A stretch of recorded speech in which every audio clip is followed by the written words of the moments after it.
I thought it'd be quite nice because we'd had your induction last week, and I know it was lovely, you know, but it was all very formal. Yeah. And I just thought it'd be quite nice for us to sit down with a cuppa now and just talk a little bit about, you know, when we kind of first met and where we've come from, because that's almost 7 years now since I've been here. And I just think what is uncanny is the similarities in both of us. Yeah. And yet, you know, there's so much difference in our age. But it's mad. Being born on the same day, same birthday. Yeah. Only, you know, 25 years later when you were and I'd born. never met anyone with the same birthday Yeah, as me, and then you come along, and then we find out that we're from the same area. Yeah. We've got, and then we're about the same school. Yeah, same school. And Lily and Daisy. And it's just like, we're twins. Yeah, absolutely, yeah. But I've got to say, you know, it has been really lovely working with you. And I just feel a little bit, you know, like your mum in a way, because you're the daughter that, you know, you kind of my daughter. You're very similar to our Lily, really, you know. Only I think she's just had a different sort of, obviously had a different background to you. And at first I was very cautious about you, wasn't I, Carol? Kept my cards very close to my chest, sussing you out. I think that's worked for both of us. I mean, to be honest, that's me all over. I have to get to know somebody first before I let them in, but that's, you know, that's how I work. I think it's worked really well, hasn't it, you know? But, I mean, you just go back so far, don't you, with Larsh? Because were you like a child in Larsh? Or because your mum... So my Larsh journey started around 1991. I was 9 at the time, I was a child of Larsh. And how I remember Larsh is my mum worked in the workshop. Yeah. So she worked with Paul Smith. Oh. She worked with Ying Chung and Dawn Taylor. Yeah. So it's funny because Paul Sarge gave me some photographs of me mum, and she's there with a ciggy in her mouth supporting Dawn Taylor, and it's like that just wouldn't happen now. And if I saw her, I'd be telling her that was inappropriate, but back in the day it wasn't. They were all smoking and all drinking cups of tea, and I think just very different times. But I knew that my mum loved Larsh and that it was important to her, and it was important to me because I felt like it was just somewhere that I could be myself. Everyone was really friendly, and everyone was just chilled. And I think it helped me with having our Jonathan with his autism. It helped me realise that there was places that John could go to when he was older. Oh, right. So I bet that was really nice for you then, because I guess it's difficult when you've got a brother or sister with a learning disability and thinking about, you know, what's it going to be like particularly in the 90s, because like only the Community Care Act had only like just come in place, and he got his diagnosis when he was 4, and you know, we were very lucky for that, really. And it was because we lived in Liverpool and Alder Hay that they were like there was a professor there and he was doing the diagnosis. But Johnny was very profoundly autistic. He was non-verbal, sensory overload, very classic autistic trace. And I suppose in the 90s it wasn't really well known.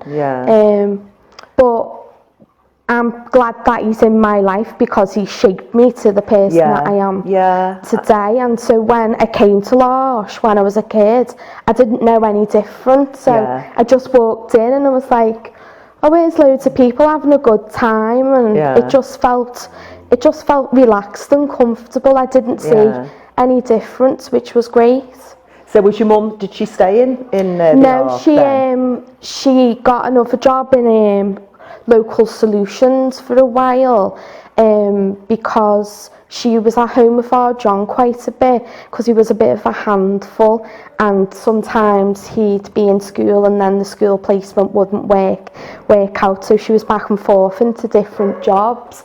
But then as he got older and he became a teenager, he became more challenging, and he needed his own space, and I think me and my mum needed ours, so she made the decision for him to go to residential school when he was in his teenage years. And to be honest, it was one of the best decisions that we could have made, because he just grew and developed and gained independence, and understood what it was to be without his family, because he was always beside us for everything, and you know that's not healthy. He needed to start planning for his future as well. So once John was settled, my mum decided to go back to work, and that was around 99, 2000, and that's when she started to work with Max. Oh, right, so she came back then to like residential. Yeah. So she'd always had a good relationship with Max, and I've always known Max since a young age, because she's always come to ours for a tea, and we just had a connection. Same with Ian Watkinson. Ian Watkinson used to come to our house for his dinner, and I was always fascinated with Ian because I felt a connection, because I suppose I knew our Jonathan would be like him as he got older. So yeah, it was good to have them relationships. Around 99, 2000, so I was about 17 around that time. Hated the world, wanted to... Typical teenager. I left school at 16. I done well, I got all my GCSEs, but I thought I knew everything. I thought I wanted to be an adult, so I got a job. I worked in a horse riding shop called Robinson's in Haydock, and I loved it. It was brilliant. But soon realised that it's not all what it's cracked up to be, being an adult, having to pay bills, and didn't you go live with your dad for a bit as well? I think I'd had enough of living with Jonathan and living with my mum, and you're at that age where you question everything. I think 16's a really hard, 17's a really hard age for someone. So I went to the extreme, partying, just having a good time, and realised that the party has to end sometime. So spoke with my mum and went back to live at home, and realised that I had to get an education. So I went to Roby College and completed my A-levels. Tertiary college, so I did history, geography and English literature. I don't know why I chose them, but I did. I've always had an interest in the built environment. I like architecture, but I knew I wasn't clever enough to be an architect. So I chose to do town planning. Don't ask me why. It's good money. So while I was in university, my mum was still working with Max, and there was vacancies, and within Lush we have a role called a relief assistant, where you can work like bank staff as and when needed. So she said, why don't you try and be an assistant and, you know, spend time in Lush, you know the guys, you'd enjoy spending time with them, so why don't you? And I never really thought of it, to be honest. I thought I'd had enough of disability with having our John in my life. I thought maybe I needed to do something different, because when you live it day in, day out, it can be hard. So I thought, well, why not? And at the time, Anne-Marie was the assistant coordinator, so I had a chat with Anne-Marie, and she explained what the job would be and had like a little interview. So I thought, well, why not? What have I got to lose? So I first started on Max's team. Within 2 weeks, I knew that this was the job for me.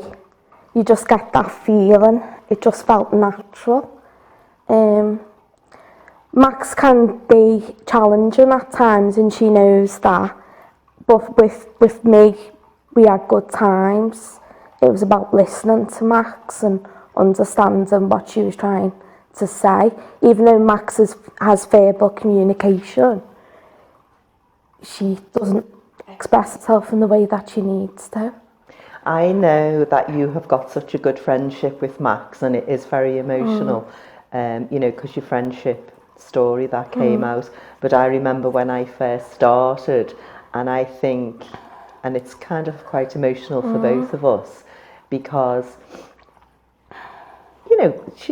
it's difficult at times, and I think that you are such an ambassador for Max, that she's so lucky to have you as a friend, and you've remained like that throughout the 7 years that I've been here. Yeah. So well done, Max, I would say. Definitely. For bringing you to Larsh, Yeah. really. It might have been your mum, but it was Max who kept you here. Yeah. So, And, good on you know, Max. there was tricky times. There was lots of comings and goings with assistants, because particularly lone working, you either get it or you don't. Yeah. So it takes persistence, it takes commitment, it takes challenge as well. And I quickly got to understand that sometimes decisions weren't necessarily made in Max's best interest. Yeah. And that really wound me up, if I'm honest.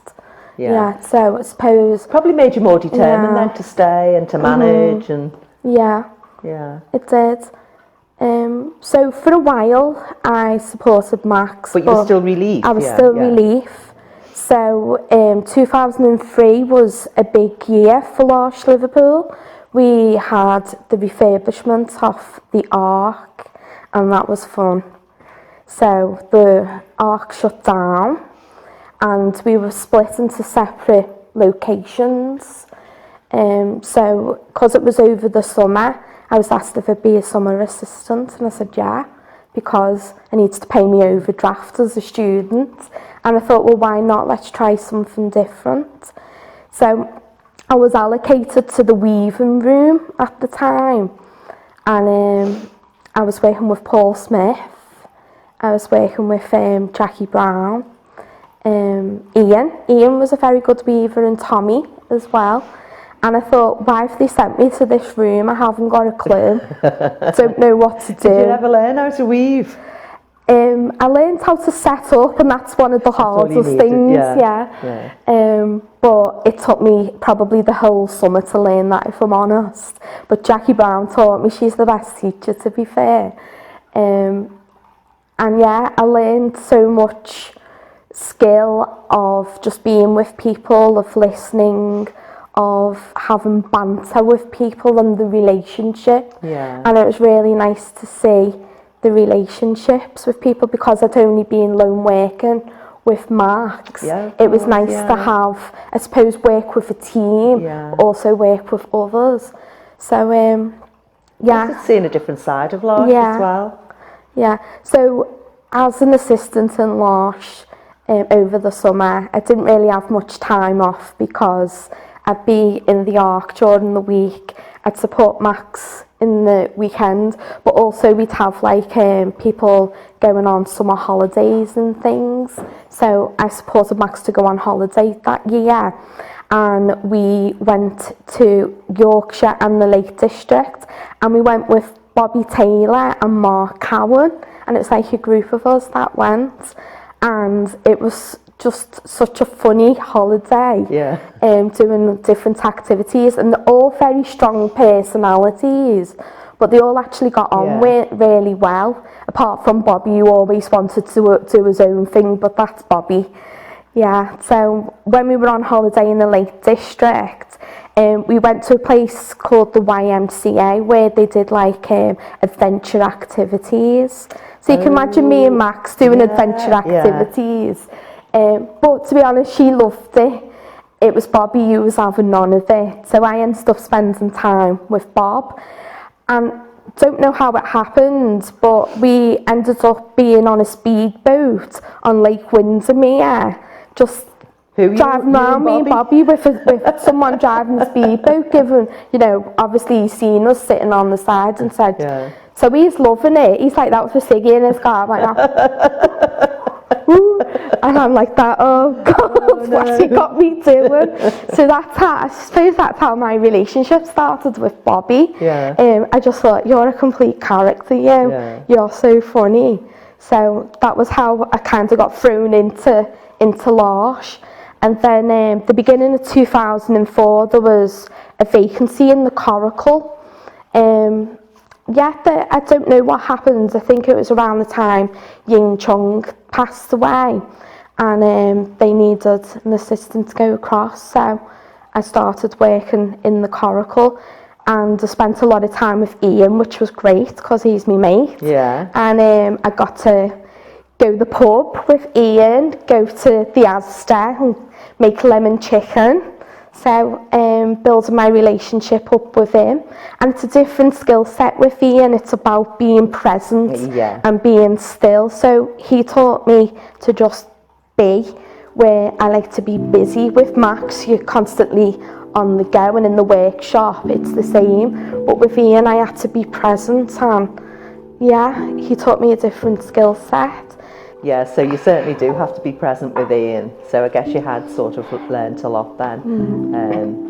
And so that was, you were working in the Coracle then, yeah? So I had to finish work because of my mum. My mum died of cancer.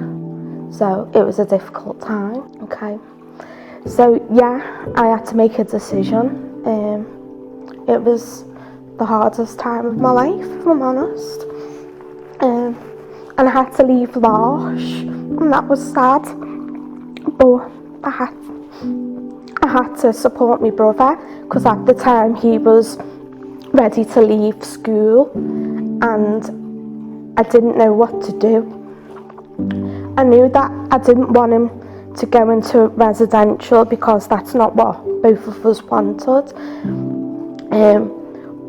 But I knew that I needed support to make sure that John was okay. So at that time I didn't have much information about options of support. But I had a wonderful social worker, and they said, well, what about the options of direct payments? So I was like, right, okay, so what's direct payments? So they explained what it was, and spoke with my family and said, look, this is an option that John can still live at home with me with support. What do you think? And amazingly, my family said yeah, and we would like to support him. So that was great that I had an option with us still being able to be together, but me not being his carer, because I didn't want that. I'm his sister, and for me, I don't want to replace my mum. I'm not his mum, I'm his sister, and I need to have a life, but he needs to have a life as well. So it probably took about 18 months to get it up and running, and everyone understanding their roles, John transitioning from coming out of residential to being at home full time, and yeah, that was a challenge. It taught me a lot of skills. It taught me the art of negotiation, which I need today in my role, because some of the meetings that we had, people are trying to fob us off, saying, oh, well, it costs a lot of money, direct payments, and, you know, maybe you'd be better off with a service provider. And I think if I didn't have my knowledge of being in Larsh, I wouldn't have been able to argue the fight for our Jonathan. But then at the same time, if I never had them meetings I had for our Jonathan, I wouldn't be able to negotiate packages that we've got today for the people that we support in Larsh today. So even though it was a really difficult time for me, it was a real lesson, and I still carry that with me today. I think all that sadness in your life obviously has brought you great experiences as well, and it's kind of set you up for the future, hasn't it? And you really wouldn't be the person you are today without it all. And I think losing my mum, I've got that empathy with people within our community, because a lot of our core members haven't got their parents. And I think particularly my relationship with David, he just says it that he misses his mum, and I get it. And I can say it to David and he gets it. So that mutual relationship is really true with me and David. We don't even have to say anything, we just have to look at each other and we know. So yeah, I suppose that sad time has set me up for who I am today, and has shaped me. So it's a life lesson that I wouldn't want anyone to go through, but it's made me who I am today, and I'm thankful for that. So then you moved on from that. You never move on from the sadness of it, obviously, but you know, you got John sorted out, and then what was next for you? So I was missing Lars, because you do. It's in your blood. It certainly is.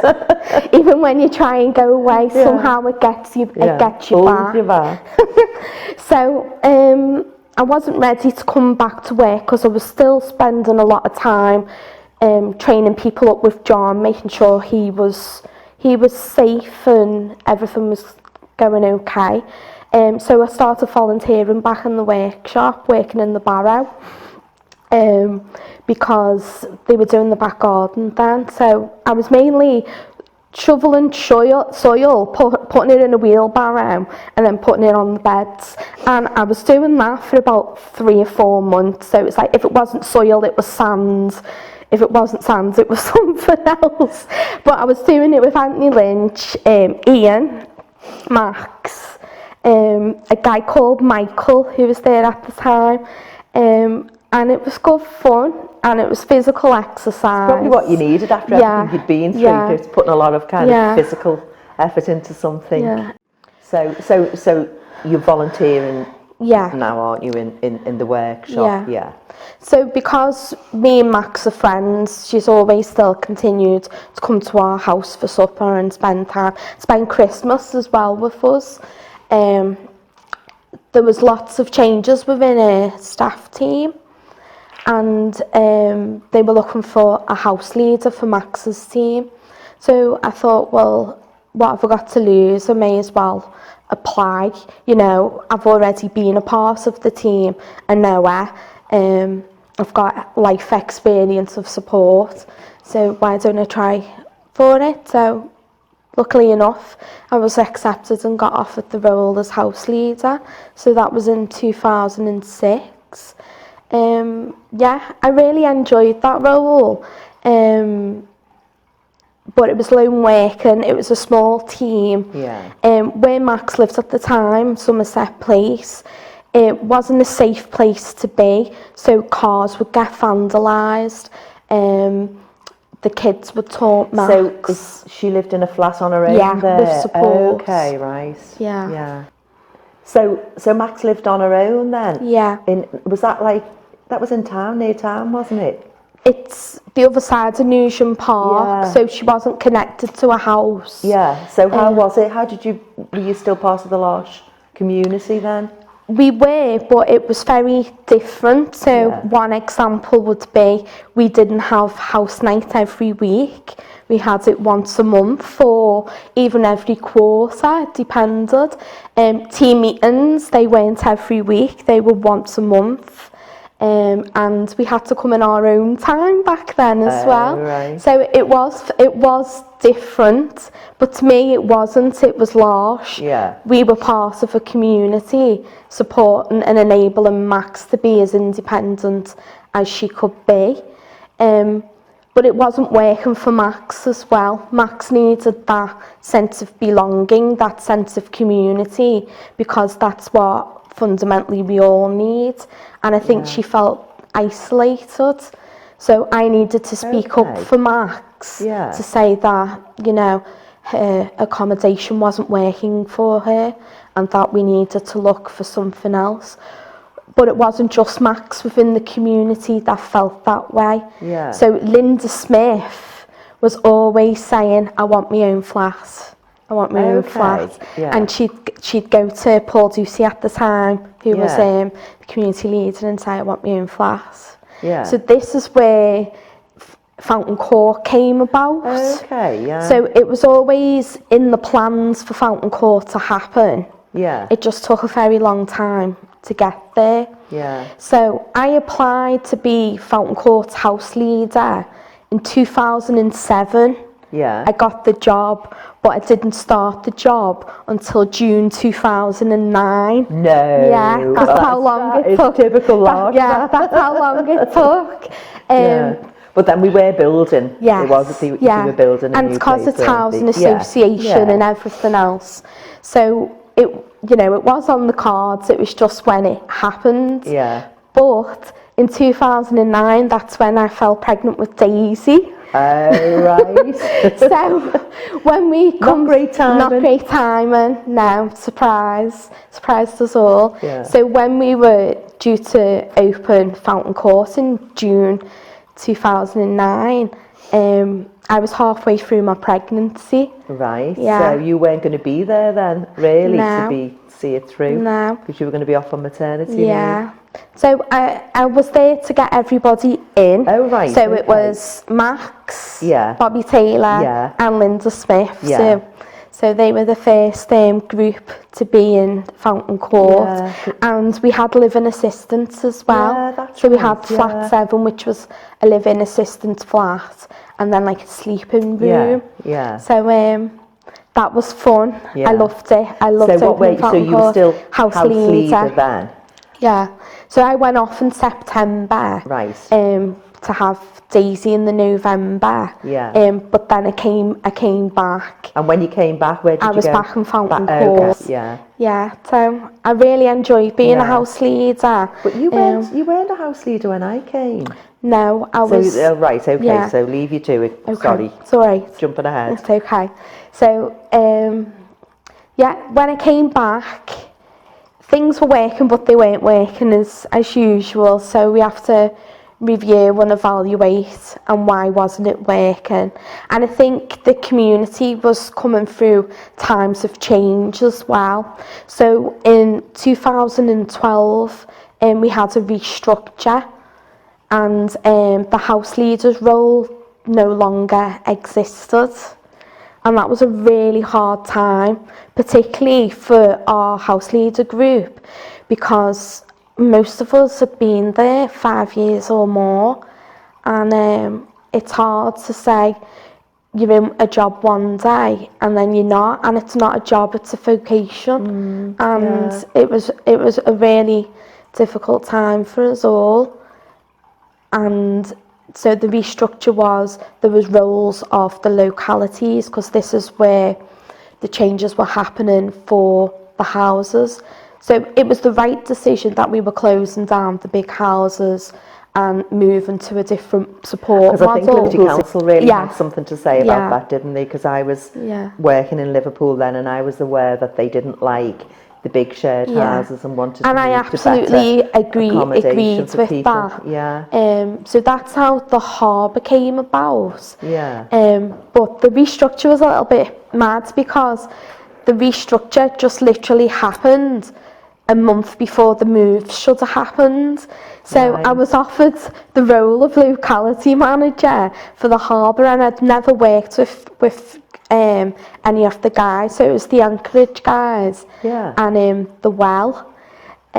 So within a space of a month, I had to get to know people, so I focused on the Well, because Paula was there to help me with the transition of the Anchorage. Yeah. So that was fun. Yeah. It was a bit chaotic. Was you a locality manager? So that was when I became a locality manager.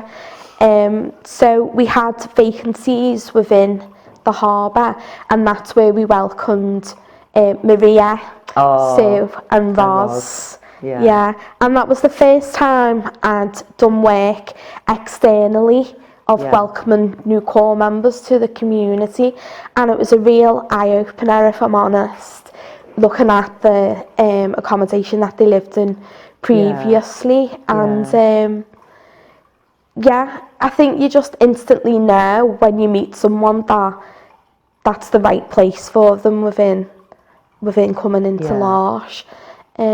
So that transition. And also I was the first person to meet Jane Murray, which was lovely, and her mum had just died and her family were looking for accommodation.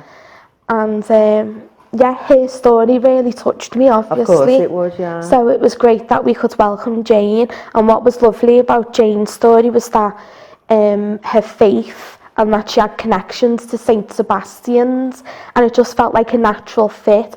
And she also supported the children in St. Sebastian's school. She was like a helper one day a week. So it was like, this is meant to be for Jane. She needs to come and join our community. Yeah. So it had its challenges in terms of the team. We still had living assistants then, and it was about getting the right balance for everyone, but also shifting cultures from shared house settings to separate teams, but being under one builder and living Larsh differently. And I think that was really good for me, because what year are we on now? About 2011 or 12? Because I came at the end of 13, and I think having you was really good for me, because you'd been in Larsh a long time, but you were up for living Larsh differently. And for me, not being a part of Larsh at all and not knowing it, it was important that we didn't lose the values and the ethos that made us Larsh. So I was coming in from, obviously, you know, the local authority where I'd come from. So I knew all about learning disability and commissioning. But I needed to have somebody who could kind of keep me on track about Larsh, because it was a culture shock for me coming here, you know, obviously. And it was great then that you were able to sort of be very positive about the new kind of accommodation, but also making sure that we kept community and what was important about community. I just felt it was wrong when there was people that we supported and they couldn't access all of their house. Yeah, and I think that's what Liverpool City Council were saying at the time, weren't they? But when I came, so when did you were a service manager when I came, but sort of not so fully. I'd only just started, so the job came available around 2012 December time. So I applied for the role, and I was really glad that I got the job, because that's exactly what I wanted to do. I felt if I had that role, I had an opportunity to challenge culture and also shape our community to the direction that it needed to go, in terms of actively listening to core members, but also having accessible accommodation and, I suppose, making things future-proof for people. It felt like we were stuck for a while, and now we had an opportunity to do things differently. And I think as well we had a lot more inspection work, so like the local authority quality assurance work, it happens a lot more. And for me it was about, we do need to question our quality and have a consistent approach across our localities. So the role kind of sung to me in that way, because I do believe in continuous improvement, and I do believe that we should provide a quality service but still be a community. So it felt a natural fit for me to apply for that role. I think it was a natural fit, because your values come through in everything that you do, and I think they were made pretty much from when you were a little girl, weren't they? You know, and it's all about what is best for the people with learning disabilities who can't speak up for themselves, and there you are with your banner, you know, speaking up for them, really. So I guess that the changes that were happening in the city for people with learning disabilities, which were at the time being slightly forced on Larsh, you were a part of really welcoming that, because you knew that things had to change, and I guess you knew that you had the right values and you wouldn't let that go. So I think because of the experience of opening up Fountain Court, and there was a little bit of a backlash of that it's not Larsh, it's not the same model. And for me it was like, well, come and see us, we're living it, we're still having meals together. We're still having house night, it's just done in a different way. And actually I'm listening to what the core members want. So if they don't want a house night, that's absolutely fine. Yeah. So for me, it was like, I suppose that fight was always within me, but I didn't want it to be a fight. I just wanted people to accept the difference. Yeah. And I think that we've come through hard times, certainly from when I first started here, but it hasn't been a huge fight. It's just been a hard slog to get where we are. Yeah. So from 2013, we've been literally opening new localities and services, and for a while that's kind of what I felt my role was, because when Ian was having difficulty in the coracle, I had to make quick decisions about, well, it's about the environment, it's not working for him, he's telling me something and I need to listen. So that's how Ian was in Tabor, and it worked for him, but it was a stick and plaster, it wasn't a long-term solution. So when we got the opportunity for St John's, of course we were going to jump at it, and I'm glad we did, because it works so well for Ian and for Herbert, that I'm glad that we've made them decisions. Yeah, so then Ian is in St John, still in St John's now, isn't he? So that really works for him, Yeah. So, there was a lot of changes. So within core members changing accommodation. So 2013 is when Silk opened, and welcoming Betty and Sam, that was a challenge as well. That was on the spur of the moment, about a week's notice, not even a week's notice, I think. 3 of them, wasn't there? Yeah, and Tina. Yeah, so that was fun, but joining the team did well with that. And then Peter Coon, and going to see Peter in the nursing home, again, that really stuck with me. And now I look at Peter today and I think, the difference as life is and has, it's great. So like from 2013 right up to St Sebastian's, there was always a service that we've welcomed or opened. So was it pretty stable for many, many years where we didn't welcome too many new people? And then really, because from when I've been, from 2013, we've just welcomed so many new people, haven't we? And it's been great. And what I like about it now is that we've got such a diverse group as well. So looking at South Liverpool to Sue being so independent, and Colebrook Road, the support is totally different to Silk, for example, and the diversity, I embrace that, and I think, well, great. That's truly what a community is and what it should be. I also like the fact we've got different housing stock, where we have got clusters of shared housing but independent flats as well. I think that's really important, that you have different housing models. I love our models of support. I think that they're great, and they are, they just meet the needs of the people who live there, don't they? And communities lived in different ways. There's no set pattern within a locality, and that's how it should be. And I love the fact that the locality managers truly embrace their responsibility, and that they are truly their own managers, and we're there to enable and support.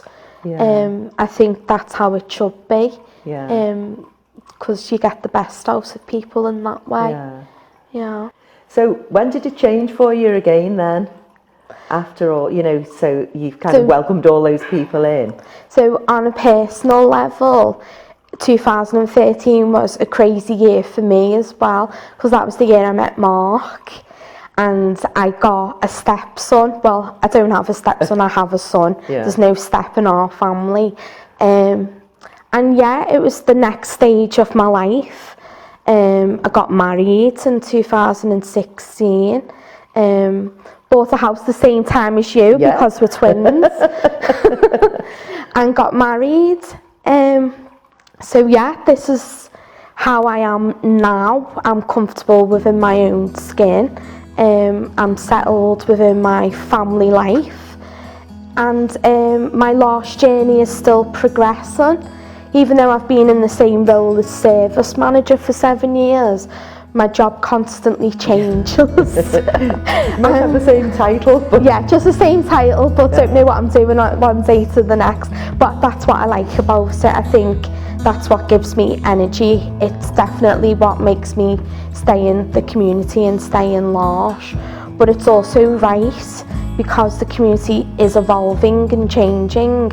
So I think structures and roles should go with that. And I think if I didn't have them opportunities, I would become stuck and I wouldn't be, I suppose, as creative as I can be. So that's what makes me stay. It's what makes me grow and develop, and that's what I like about Larsh. You get opportunities, and it's not necessarily just about providing care, it's more than that. It's about me as a person.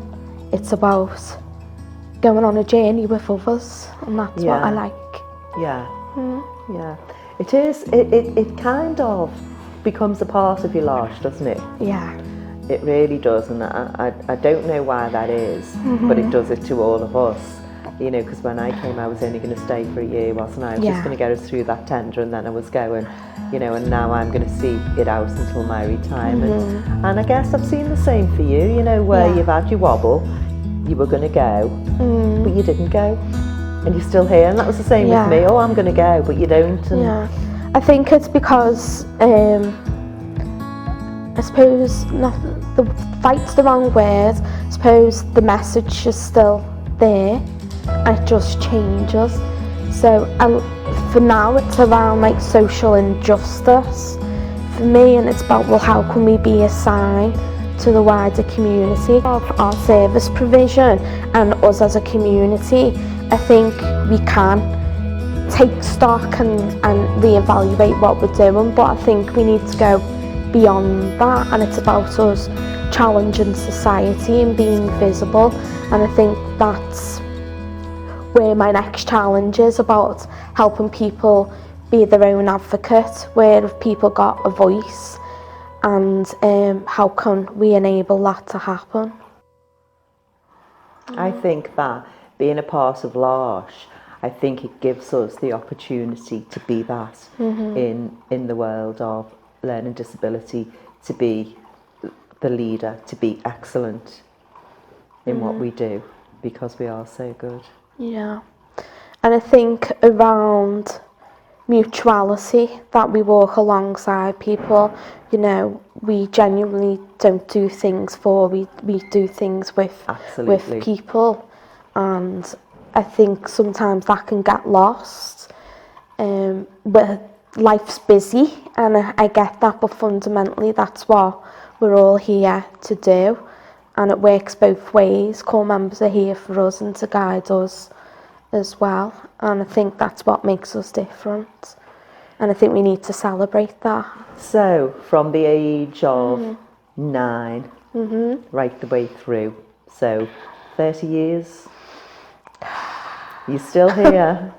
And you're probably going to be here, be a part of Larsh, be a part of your life. I don't know where life's going to take me, but I've got no plans of being anywhere else. I know that my role will change, as it always does, and I'm okay with that. Well, to be honest, I like that. But what I do know is that my journey's not finished. I've got plenty more to give and plenty more to do. Yeah. So I suppose upon reflection of my journey, there's been many people that have helped me. Lots of people in Larsh. From Chris Rice, who helped me with Max at the very beginning, Paul Sarge, who's been there consistently, Chris Burke, who, you know, has never left and will never leave, all the core members, working alongside the house leaders as well. There was lots of experience. Paula was one of my role models when I first started. Anne-Marie, moving along. There's been challenging times and challenging conversations with people, and that's helped me grow and develop, and I'm thankful for that.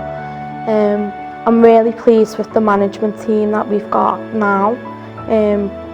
Yourself, Carol, and Joy, you're helping me grow and develop each day and pushing me to do things like this that I would never do. And yeah, everyone's got their place in the journey, and what I love about L'Arche is how diverse we are, and there's people in our community that I would never meet if I wasn't part of L'Arche. And I think when I went to India in 2008, I think that made me realise that. So I'm thankful for that. Right, Stacey, this has just been very, very emotional. So should we think about something nice? Yeah, go on. What are you doing this weekend? I'm sure you're not going anywhere.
Going to be like, yeah, it's fine. It's fine. Yeah, all good.